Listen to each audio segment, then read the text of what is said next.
All right, welcome back to the program. Dr. Tope Fasua is joining me right now. He's the Chief Executive Officer of Global Analytics, and he's here with me. We're looking at the economics of 2023 elections. Dr. Fasua, welcome to the show. It's been a while. Thank you very much. Thanks for inviting me. Okay, where do we start from? I haven't spoken to you in a while. Yes, you know. Really?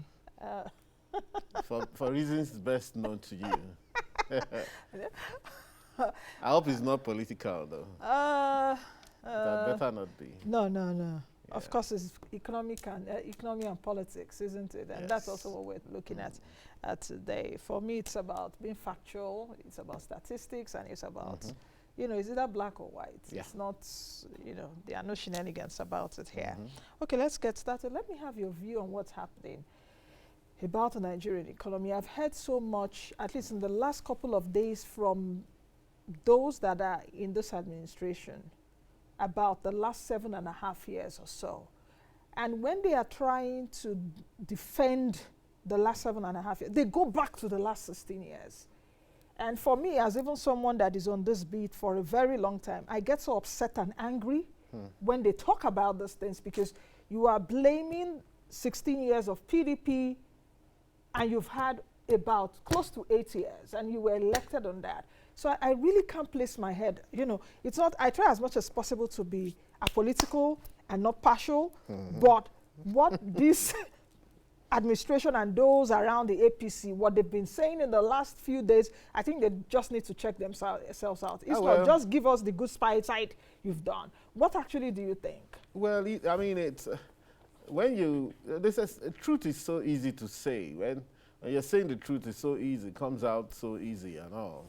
And apart from that, I pity those who are saddled with selling the bad products. However, I also think that they should be more intelligent. I mean, it's not every time we'll be saddled with selling very good products, right? When you have a bad product to sell and you must sell, then you have to deploy all the intelligence you can find. You can't hack back to start blaming Jonathan. Everybody knows that Buhari had 8 clear years to make all the difference it could make. The thing about it is also that oftentimes 8 years goes so quickly. Okay, so you do the first 4 years, and they tell you that, look, this is not going right. So, okay, just give me another 4 years and I'll fix everything. And then the 4 years you goes. were blaming the last exactly. 8 years. Maybe in the first 4 years you could actually say, oh, what had happened in the past. But you're giving 8 clear years, another 4 years, and it gets even worse. I don't know what happened, but part of what I think happened was some sort of insularity and some sort of, I knew that when Buhari came those days, in 2015, I quickly knew that this was going to be a disaster, really, because every time he was challenged about what was going on with the people and everything, he shot back as well. He shot back. Am I the one that started the problem? Well, this is not what we voted for, and of course that led me to forming a party with a few guys that are running against him. It was the best I could do in a very helpless situation, So there's absolutely nothing to defend about what's on ground. Listen, Nancy, we went into a recession when Buhari came in 1984. We've gone into 2 recessions in the last 7 years. We may go into another recession. Yeah. He oughtn't have dared to come to become president of this country. I mean, I don't know how to say it, because he probably had no idea what he wanted to do, or I don't know what the case was. But we find ourselves, so luckily for me, I'm not a spokesman. I think most people would have done better. But that insularity, and we thought that we would have an anti-corruption government, an anti-corruption government, and a security-focused government. Even if we had just those 2, even if the economy was not moving well, or even if happenings on the global level resulted in economic problems for us, we would have understood. But the corruption has not been solved. The frugality was not brought to bear. We're still talking about buying jeeps for some people in Nigeria. If it was even about security, must you buy cars worth 140 million naira each? You could buy 10 cars for patrol with the money for one of them. And Nigeria is more secure than Nigeria as we speak. That means that those guys have been allowing all sorts of people come here. I was watching a clip yesterday. Some guy from Mali, Yeah. a young boy from Mali. Nigeria has become a dumping ground. How do you just allow Nigeria people? has become a dumping ground for every, you know, every debris, every detritus from the whole of West Africa and even beyond under this government. Now, what that tells you one thing, that there's something about Nigeria that's very attractive.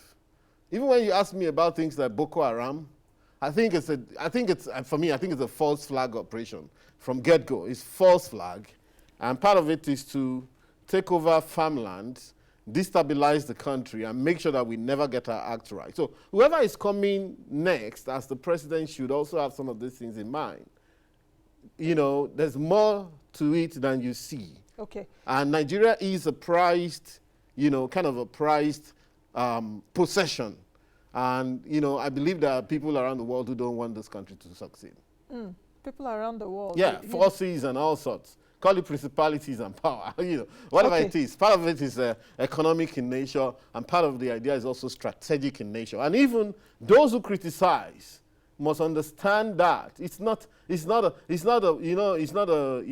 walk in the park. The question it's not so easy. Those of us who criticize can talk and talk, but when you get there, it's different. Why is that theory right now in the public space that there are some people or there's some countries that do not want us to succeed? What's so I think it's always been about there. Nigeria? But are you now going to be giving the bad leadership we've had over the last couple of years an excuse because of that? Some Even tried. if someone doesn't want you to succeed, you can in your own way. You can. You can. Insecurity is the first thing you have to do, fixing insecurity, or what is befalling our economy, or the high borrowing costs, or buying cars for people in Niger, or what exactly? So we're saying that. What exactly? We're saying that, you know, do you need a foreigner to fix that? They want to roast you. You use palm oil to rub your body. It makes it easier. I'm not saying for a fact that that's what's happening. Are they responsible for what is happening Nancy, now? Wait, That's what I'm saying. I'm just saying that, listen, you know, you have to understand that the strategy in governance, there's also a global strategy. And in fact, the game of international trade, including international relations,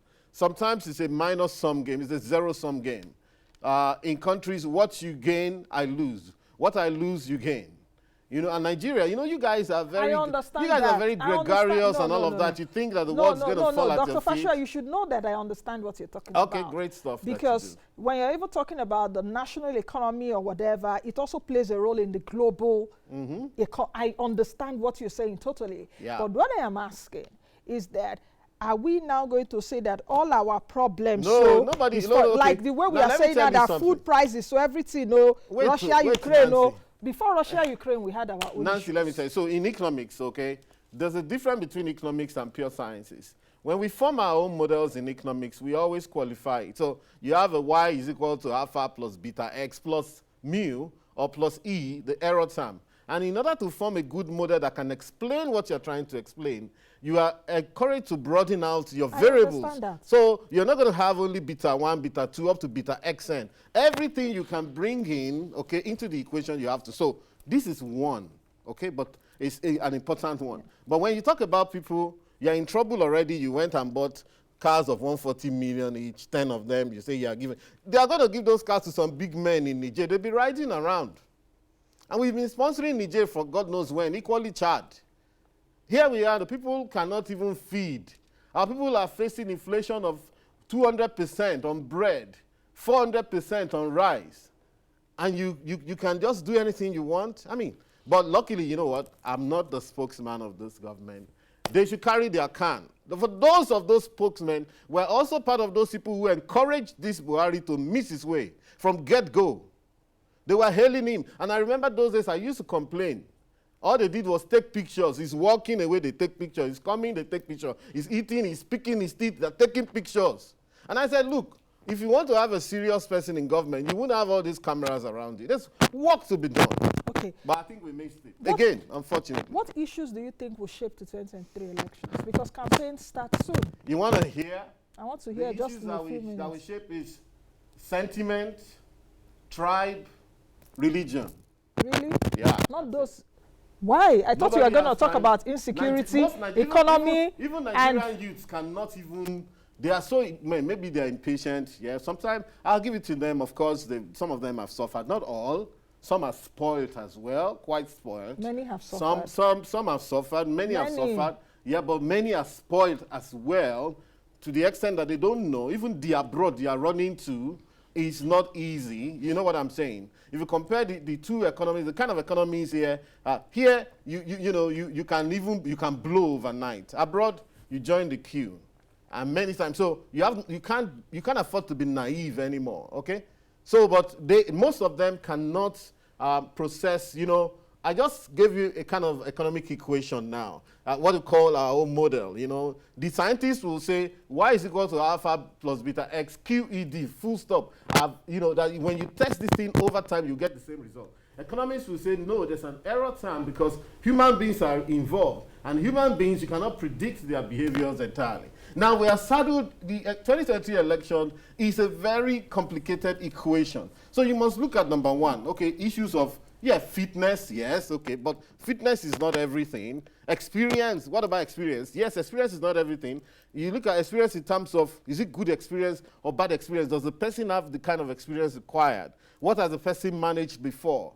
Okay, we look at even the international clouds and local clouds of that person. So you're talking about looking at so many issues. You look at their understanding of the economy and what they've done before regarding the economy. All of that you have to look. You look at economic ideology. So, for example, I'll give you, we always talk about the big three, but I always remind people there are not just three people. There are people, there's a guy in SDP, another in ADC, there's one in ADP, But one of the so-called big three, one of them is decidedly a capitalist. He said, look, I'm all about capitalism.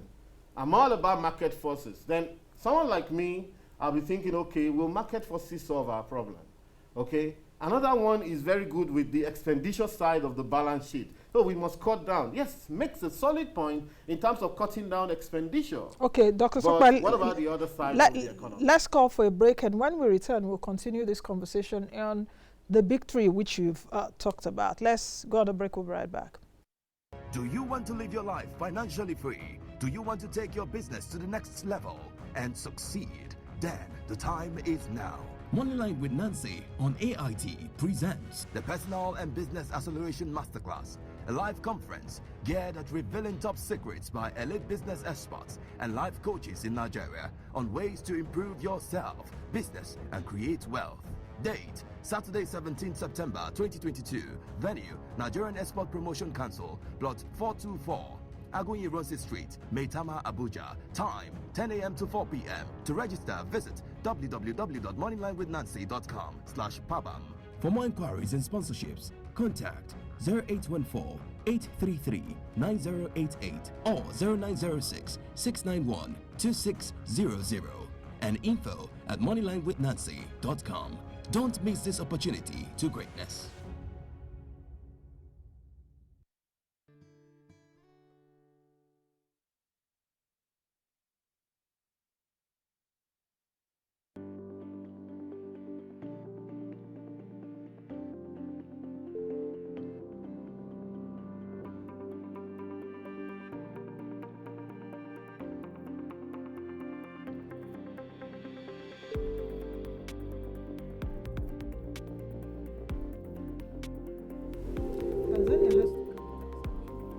Yeah. There is.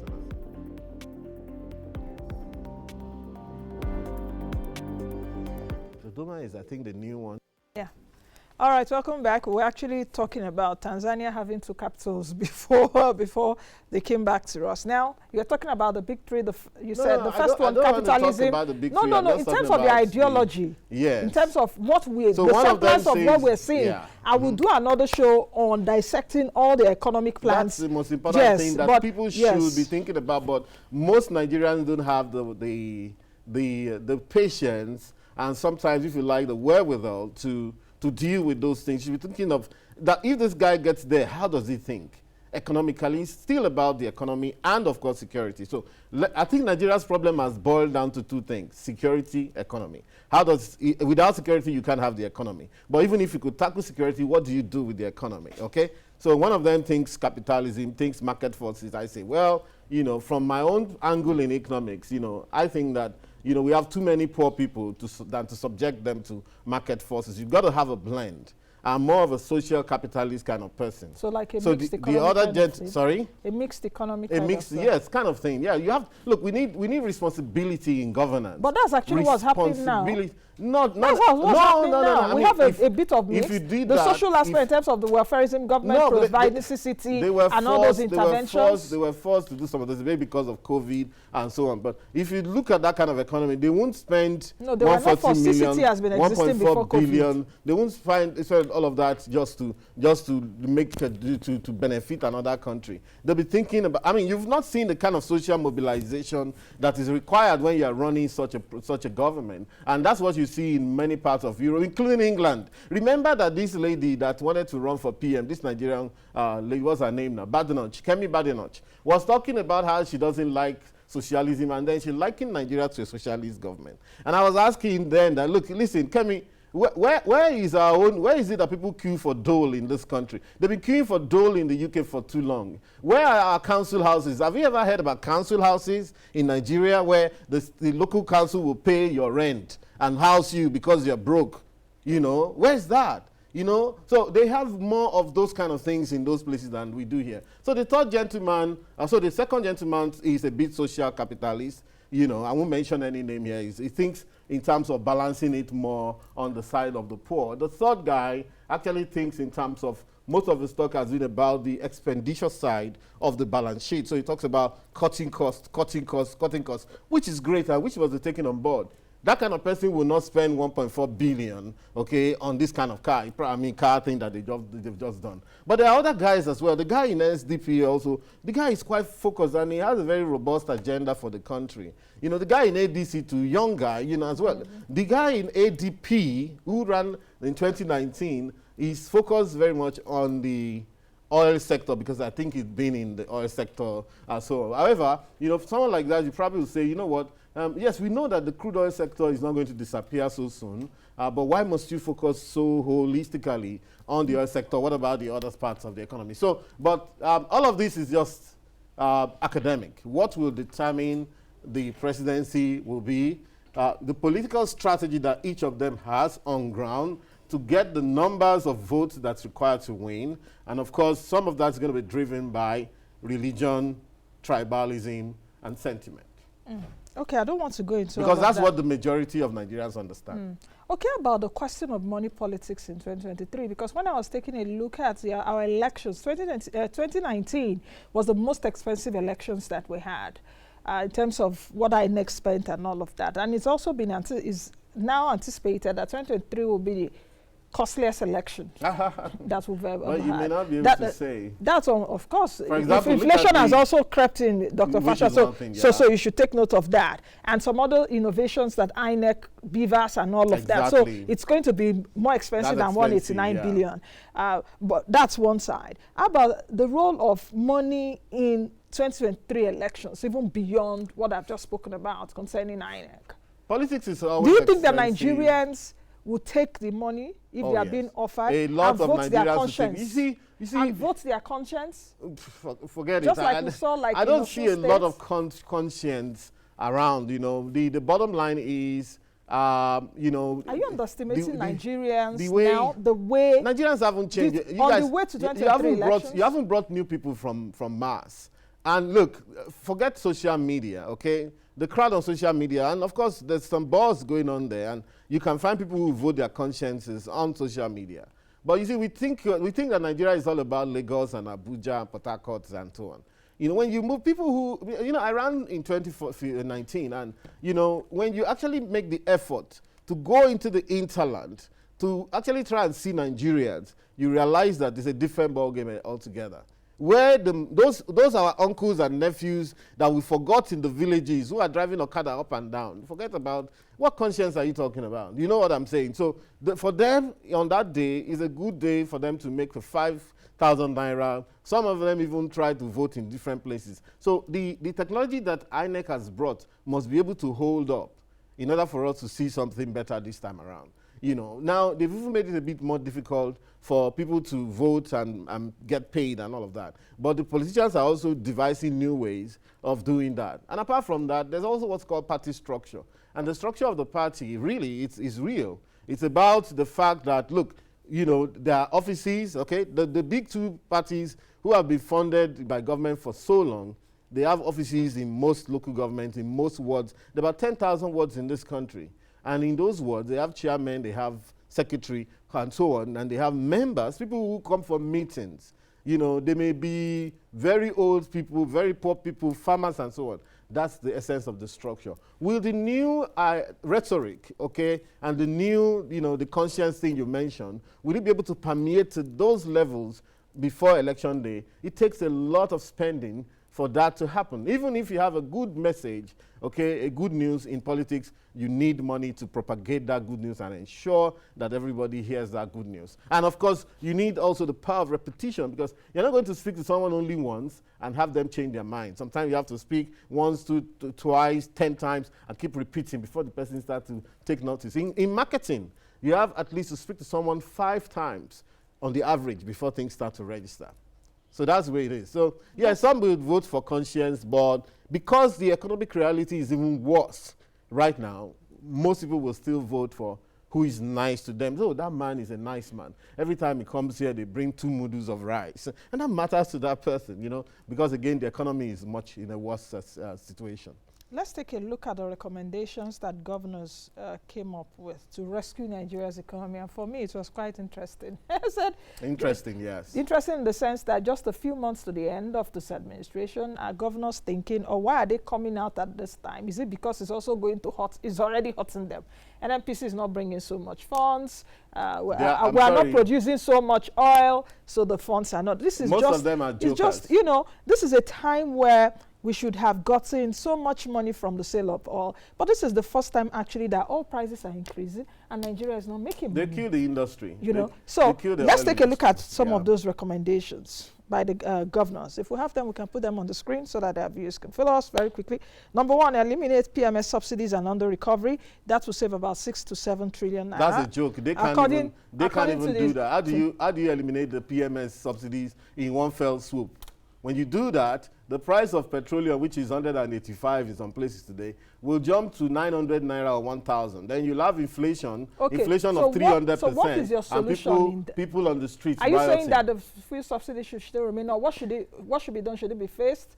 Or should the process, at best it will be phased. Process be looked at rigorously and be more transparent? Because people don't even understand both things, how it is right now. For example, now, how much PMS do we consume in a day in Nigeria? As of June 2011, NNPC put the number at 90 million liters. But we've been hearing 42. I remember Ibe Kachiku, when he was defending himself in the Senate, when he was being confirmed in the Senate, he was arguing that, look, when he gets there, he will do another check because he thinks it should be like 42 million and not the 60 million they were saying then. So regarding the numbers, we are being befuddled. Nobody is sure what the number is. A lot of fraud is going on in that area. That's one thing. How do you solve that? We've not heard anybody being sanctioned for lying there. We've not heard anybody being caught for corruption in that sector. Buhari, the president, has papered over it. He doesn't care. No, okay, so that's one, but you have to be careful. You can only face it out. Of course, ensure transparency in that sector. Deal with people clearly. Show the world that, look, you're ready to sanction people who are, because human beings must be there one way or the other. But what role are they playing? When they see in life, when they see that there's no repercussion to something, people will do it all day. Now, and that's what's going on. What Labour thinks, I've spoken to Labour on many occasions concerning this, and Labour is of the view that fuel subsidy can still remain only if they check the structure, audit that structure, that it may not even be up to trillions of naira that we're talking about. Exactly, that's part of what, that's exactly what we're saying here now, because, is it 40 million, is it 30 million? In fact, when they talk about the so-called smuggling into other countries, the truth is that the entire thing that they say they smuggle, the entire usage of Cameroon, Chad, Niger, and Republic of Benin, okay, is not as much. The entire usage is not as much as what they say they smuggle from Nigeria. Except we are now saying that they smuggle it from Cameroon and then goes to DR Congo. Now you're stretching the truth, because that's not. So essentially what's going on is a lot of fraud in that sector. And labor is correct. If we could reduce it, maybe we're not supposed to be talking about 7 trillion. Maybe it's 1 trillion. Maybe it's not even up to that. Remember that in 2011 under Minister Konjo-Iweala, the number was, in fact, the argument then was it 1.7 trillion? CBN came with 1.7 trillion. OAGF said it was 1.8 trillion. NNPC said it was 1.9 trillion. When everybody was bringing up, talking about it was in the band of 300 billion, 400 billion, 500 billion. Exactly. In those days, but now, I mean, that was then. Eventually, when Mrs. Okonjo-Iweala wrote her book, she said it was 2.3 trillion then. And we felt that, wow, this is crazy. Maybe inflation effect is part of this, but it's very unlikely to be this. However, what is clear is this. If you think about the repercussion of a sudden removal in subsidy, you're probably going to collapse the country. So let the governors get real. They are giving all these things out. If they were thinking earlier, they ought to have come up with some of these things that are workable. And in fact, this was given to Buhari in July. And as we speak today, nothing has been done. Okay, let's take a look at So chances are that Buhari will not do anything about any of these things. Let's take a look at, have you really given President Buhari, just the... Let him just do and go. Of course. You don't trust like yesterday. that he can. I don't. He can't do anything. Attend to some of this. I think he's actually has lost interest in the country. Okay, let's continue though. Discontinue federation-funded NNPC project, 300 billion naira. That it will save. Yeah. Limit the budgets for the social investment program and national poverty reduction growth strategy to 200 billion naira. It will save 570 billion. Remove FACTS extra constitutional deductions. That will save 100 billion naira. Cut back on SWV products for SDGs and NAS constituency projects. That will save 300 billion We naira. did NAS agree with that. We did NAS, so the governor says cut down on NAS constituency project, 300 billion. Is the National Assembly going to agree? And many of these things they're saying are also a subject of new laws. Yeah. That needs to be made by the National Assembly. So they have only stated it, I'm sorry, from their own selfish perspective. And if you go ahead, you just see that they are asking for even the common man to be taxed and all of that. And what about they? What about they? Because when I looked at it, too, exactly. They did not say anything about their themselves, own they didn't. That's the point. Security votes, in terms of also the cost of governance so on their own. That's our problem in this country. Everybody comes up with a position that justifies their own. I mean, there's a lot, they blame CBN and all of that. I saw all of that there, and so on. But what about the governors themselves? How well have they fared? How well have they managed the resources? They're the same ones. You run into governors with 40 cars in their convoy and all of that, making noise all over the place. They are Lord and masters themselves. They do and undo. Now you want to be taxing people 100 naira. Yeah, now you're asking VAT to be taken to 10% with a view to taking it to 20%. Even the UK, which is perhaps the most taxed country in the world, if they are still struggling without the VAT of 20%, how can they be suggesting such a thing? Okay, Dr. Fasua, let's just run through it, then we discuss it. You are ahead of me now. I just wanted to take our views one by one. Number 7, reduce Naseni's 1% grant to 0.2% grant. I guess that people in Naseni will not be happy because they were happy at the time that had been increased so that, to encourage them. But they need to amend the Act and the 2022 Finance Bill to reflect that. Reduce personnel cost of federal government MGAs. What we now have on that, offer federal civil servants above 50 years a one-off retirement package to exit Will the governors that are above 50 retire too? Okay. They should go. And that's an obnoxious... That will save 350 billion. So if you're saying here that if you ask me. Civil servants 50 years should go, so that means what you're saying is that we should not have a limit, an age limit. If 50 years can go to civil service, that means someone not above 50 should also occupy the presidency. Absolutely, and all the governorship as well. Okay, so employ lower cost, more ICT compliant youths and women. When I was reading this, I don't understand. Is it that women will be paid, employ more ICT compliance youths? Of course, when you bring technology into the space. You picked up on that woman beat, right? This sexist, if you ask me. No. Because but it's true. If you take a look at it. When you read it and, it may come out to you like, okay, what are you trying to say? That women are cheaper to employ or what? Yes, because it's like but I think ICT they're just trying to, youths. they're trying to sound when you bring like in technology, balance. It saves a lot of stuff. Then employ women. And we know that women all over the world, really, or most countries, do not earn the same thing that men earn when they do the same work. And then think about Commonwealth Games and the fact that women got all the golds that we had. you know, congratulations we to always Toby knew, and we al- I, always, and I probably must have said it here. We always knew that women were smarter than we men. Women are smarter, and are stronger in many ways, only when it comes to lifting cement bags. You guys were smarter, we're stronger than you guys. But, you know, on a good day, yes, it's good to employ more women, but it doesn't come into that point, really. If you want to... So are you saying that I misread that, or that was also the way it was couched, indeed, looks like you're saying that women are cheaper to employ, which women will say, what do you mean by that? You know, if I'm doing the same they job run as a man, a woman will run a better same ship wage absolutely. that the man is earning. Do you know that the women athletes are paid lower than male athletes? I know that, even around the world. Exactly. I think even in the US it's the same. You take a look at the basketballers in the US, the WNBA, they also why should that be, you know? For the same thing. Yeah. Anyway, let's continue. Begin implementation of the updated Stephen Oronsaye report. That will save 1 trillion. I cannot for the life of me remember. We've been on this Oronsaye report for years. 2011. In fact, this administration, I think 2 years ago, did say, oh, we are going to review it so that we can cut. They'll never do it. Why? Politics. Okay. Because in many of those places, they have their own people. Oronsaye, when Oronsaye report came out, it was 521 ministries and departments and agencies. As we speak today, we have more than 1,000 ministries, departments, and agencies. For every law that is passed in the National Assembly, one new agency or parastatal is created. And then they will employ, of course, himself. They employ new DGs, have new directors, buy new cars. They always buy, you know, the death of Nigeria is all of those jeeps that they're always buying for themselves.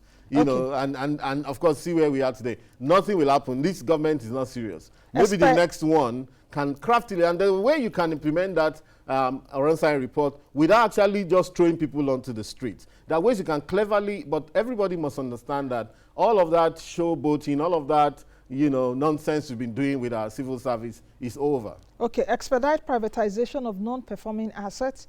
They did not put a figure, but they said it will save billions of naira. You can imagine BP will come into this. 2023 to 2025 MTF to be revised and updated to reflect the above expenditure management measures and government's commitment to restore fiscal discipline. Then plan to 2% increase in salaries in 2023 to be reconsidered. Okay, reduce the fiscal deficit to no more than 2% of GDP in 2023 to 2025.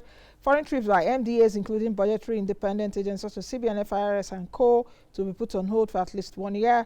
The Ministry of Foreign Affairs not to submit visa requests to foreign embassies for FGN officials and their families unless the presidency approves that. Shift away from state income taxation and towards consumption taxation. With implementation of 3% federal income tax, state level PIT should be eliminated. Then state sales tax at a fixed rate of 10%. Okay, guys, I'm in number 17 because I see that my team is trying to... Yeah, I'm moving too fast, yes, really, for people to... Yes, to follow me. Then number 18, state sales tax at a fixed rate of 10% should be implemented in all 36 states and the FCT. Number 19, raise VAT to 10%, which we were talking about earlier, with a target of 15 to 20% in the next few years. Number 20, ensure the reintroduction and passage of VAT into exclusive lists. So I can go on and on. So let's quickly discuss that now. Just in a few seconds, because we have to go now for a live broadcast. Okay, that's fine. You know, I mean, like we've made all the points that needs to be made. I think that they are coming with a sledgehammer now, the governors, but they haven't also looked inward to see. I mean, I thought they should be fronting what they are also going to contribute to this cuts in expenditure and all of that. Okay. And some of these things are, and also we need to see things like luxury tax in here. Okay, so you can't be talking of pursuing people with 30,000 naira when the big guys are still enjoying. Okay, just like the mansion tax that Okonjo-Iweala moved at that time. Yeah. Okay, I want to say thank you for joining us. At least for this, let's take a look at number 18. Okay, no, not number 18. Number 21. Stop CBN financing of FGN spending and convert the 19 trillion naira ways and means into 100-year 1% bonds immediately. You know, this point was one of those that got me tired of some of the things they were saying. I mean, we don't have a 100-year bond anywhere in Nigeria. And then the next thing was they were mentioning Sweden. I'm thinking, and they were talking about a certain bond in Sweden for 0.5% for 100 years. We're not Sweden. If you're going to float this bond out, who's going to buy them? People who are buying bonds are looking at the yields, okay? What is 1% in an economy of 18.6% inflation, where you're not even sure about tomorrow and all of that? So I think it's another, kind of wild idea. Of course, something needs to be done about the 19 trillion ways and means. But I would probably recommend to them nothing longer than 20 years bond. Okay. And the interest rate or the coupon on the bond should be a lot better than 1%. You should be thinking about anybody that wants to buy that, wants to be able to look at a good yield. So if you were floating that bond at 10%, or 12%, you have a likelihood that this is going to be quickly taken up, not what what you're seeing. But let me quickly say that I have an idea that Nigeria, we should also be going after what they call black money. And recently we had this problem with naira depreciation, and we didn't know where that was coming from, and it could have continued. Okay, it got up to 716. It could have continued. Before you knew it, people were talking of 1,000, 2,000, whatever, But then it occurred to me that, look, number one, every Nigerian seems to have a DOM account, and everybody seems to be pitching against and shorting the naira. Everybody, it's a no-brainer to say that, look, the naira will fall because we have no backups. We have no backups in terms of exports, dollar exports that we could use to hold down our currency. So everybody was speculating. So, but I think that before all of these things that the governors have listed, there's a need for us to go after black money so that people can bring their cash, which is everywhere now, corruption, including kidnapping cash, bring it into the system. How? What they did in India in 2016, they knew that people were holding a lot of corruption money, all sorts of money, and they gave a certain timeline. They changed the currency. And they had to force people to bring money into the banking sector. It's not everything that's been taken into the banking sector that would have been withdrawn by now. The banks then have more money to trade and to lend and all of that. That cools down the financial system, including even dollar, okay? There's a way you can do it such that people will change their dollar. So if the public knows that, look, the CBN is likely going to do something to ensure that the naira strengthens, you can give even all of those DOM accounts. There's no need for individuals to hold DOM accounts in this country per se. Why are you holding a DOM account for? You know what I'm saying? Otherwise, about those that are involved? But there are people in transactions abroad. In Nigeria now, you can't do stuff more than $20. Yes. Those who are involved in foreign transactions abroad, like what transactions? So corporates can hold. Okay, if your business is tied to foreign currency and all that, you're a corporate company, you're a corporate organization, you can hold. But where every Dick, Tom, and Harry is holding it, what you're doing is you're expressing a no confidence. Now, let me tell you who are the biggest corporates, the same politicians. Some of them are holding millions in dollars, okay? And a number of people, thousands of people are holding millions in dollars in the banking sector as well. So if CBN incentivizes them and say, listen, official is 430 today, we'll give you 50 naira more if you convert, because they're going to move against this. And it's going to be a lot more difficult for you to park by the roadside. All these guys that stand by the roadside, if the president was, if he was a bit president-minded, with a bit of incentives, all of those guys will go. After all, most of them are from the north of this country. Most of them with 500,000, they'll find something else to do. If people find it more difficult to change their money, they will change it with the bank, with the central bank, and the CBN will find itself sitting on a whole lot more money, a whole lot more dollars than we're talking about today. So I think that we need such a shock treatment to this system before all of these ones can come in, including imposing personal income tax on 30,000 naira. Yes, those that are earning earning less than 30,000 naira. 30,000 is nothing. Why would you want to? Including farmers and dealers, and must pay a monthly PIT, federal personal income tax of 100 naira. Telecom companies and UMC should work together to ensure that this is deducted from individual phone credit. It's great, but it's a bit of an overkill, if you ask me, and this is not the time. Okay, and you're talking about 30,000. You want to collect from those 30,000, like we said before. Where is the luxury tax, the mansion tax? Have they said anything about property tax here, for example? We have more than 500,000 houses in Abuja here that are vacant. How much are they paying? Nothing. So are they serious? Okay. So you see, sometimes when you get too carried away in your own little world, you forget that you need to also self-introspect. These recommendations don't have a lot of self-introspection in them. let's take a look at Bank of Agriculture, Bank of Industry Development, Bank of Nigeria should be recapitalized. The CBN controlled funds in NISO should be reallocated to those development banks. The CBN should be directed to concentrate on its primary statutory mandates of exchange rate stability, inflation targeting, and what have you. I also 33, think subsidized interventions in the risk sector by the CBN should be discontinued, and relevant institutions should be recapitalized to provide these services. I agree that, you know, some of these Bank of Industry, Bank of Agric and Co. should be not only recapitalized, some of them need some serious rejigging, you know, for them to work better, management-wise, because many of them, like Bank of Agric, has gone through so many years of mismanagement, you know, especially from politicians, ministers, past ministers have collected billions from them and wasted the money. I remember there's one minister who, you know, someone told me who had worked there, collected about 40 billion from them. And when they went to his house to say, "Oh God, you need to pay up," and he said, "Listen, where will I pay up? I have 42 children to take care of." So the politicians have messed us up over time. But yes, I agree that that should happen. But mind you also, I think there's also a sledgehammer against CBN. People should remember that the central banks around the world will usually do a little bit of fiscal operation when the economy is in trouble. The central bank, including the ways and means thing, they've helped this country just to survive. Of course, there's you know, excess involved, especially from the political angle. Maybe the politician, maybe Buhari government leaned on them too much. But you know what? I always think about this and I say, you know what? I know that Buhari will say he's not aware that the federal government has taken so much money from the CBN through ways and means. Now everything is out in the open. So maybe, so is it Minister Zainab Shamsuna Ahmed that collected all that money? You know, should they have collected that much?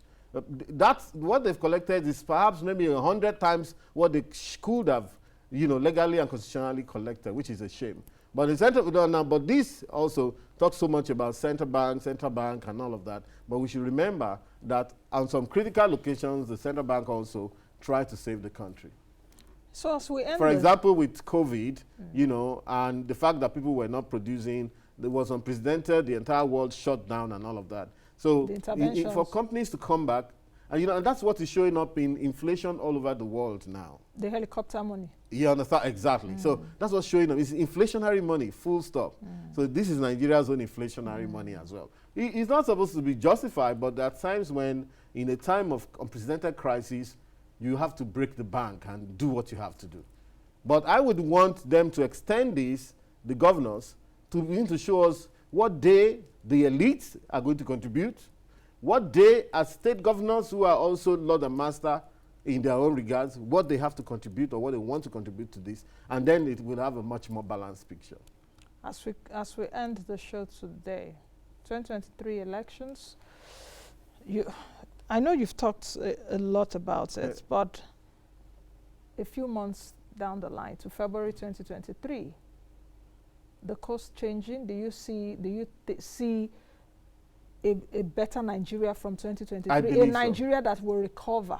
Because we are sick right now. For that, not to even talk about progress. A Nigeria that will recover by whosoever that person will be. But do you see the bleeding stopping? Do you see the insecurity stopping? Do you see a better Nigeria from that time, or a hopeful Nigeria? Honestly, I do. Honestly, I do. However, we must remember that politicians often lose their way. So whoever comes in must be put back on track by constant, you know, speaking up of the people. And also the people should also understand too that it's not going to be El Dorado so easily. So there's going to be some pains to be borne. Are we ready to bear those pains? Okay, for example, the youths of the country, you know, you hear their rhetoric and their narrative and so on. But I mean, the same youth want to go to some joint in anywhere, Lagos and so on, and you spend 10 million naira every night. Say, well, it's my money, you know. It may be your money, but those kind of excesses will also have to reduce if this country must move forward. You must also think in terms of, you know, the money that you have, are you spending it for the good of the country? Are you investing? So rather than that, you may choose to invest and create a few more jobs rather than spending it buying the most expensive wine. Nigeria still remains the country that consumes the most champagne in the world, even more than France where they're manufactured. So some of those excesses will have to go down, and everybody will have to contribute to it. But I believe very strongly that whoever comes in must have learned from the very bitter experiences of the last 7-8 years. It's been very, very gruesome for Nigerians, and I believe that the person can only do better, but with guidance and cooperation from all of us. Remember that without unity, we all fail, you know. Of course, there'll be a lot of heckling, and it's not everybody that really wants Nigeria to go forward. That's the truth, you know. But that's where we must know. There's value in patriotism, in nationalism. There's value. There's value in doing something for your country, you know. Because again, what we need is just a little. But we can give a lot more and create a better world for those who are coming after us. I believe strongly that this country will rise. But in rising also, we have to keep our head. Let's not rise too far, and then we get to get woozy, okay? Nigerians are very proud people. Very proud people is great. But that pride must be resilient. Yes, that pride must be directed at productivity, at innovation, you know, at increasing the economic complexity. Because right now we're number 127 out of 131 countries that were surveyed for economic complexity, meaning that we're the 4th worst or 3rd worst country in terms of adding value to what we produce. However, we're a very great consumer of very complex goods. So we're just here consuming and consuming and consuming. And that's what needs to change. Everybody needs to be able to add something to the table. Okay, I think we'll leave it at that. Thank you very much for coming on the show today.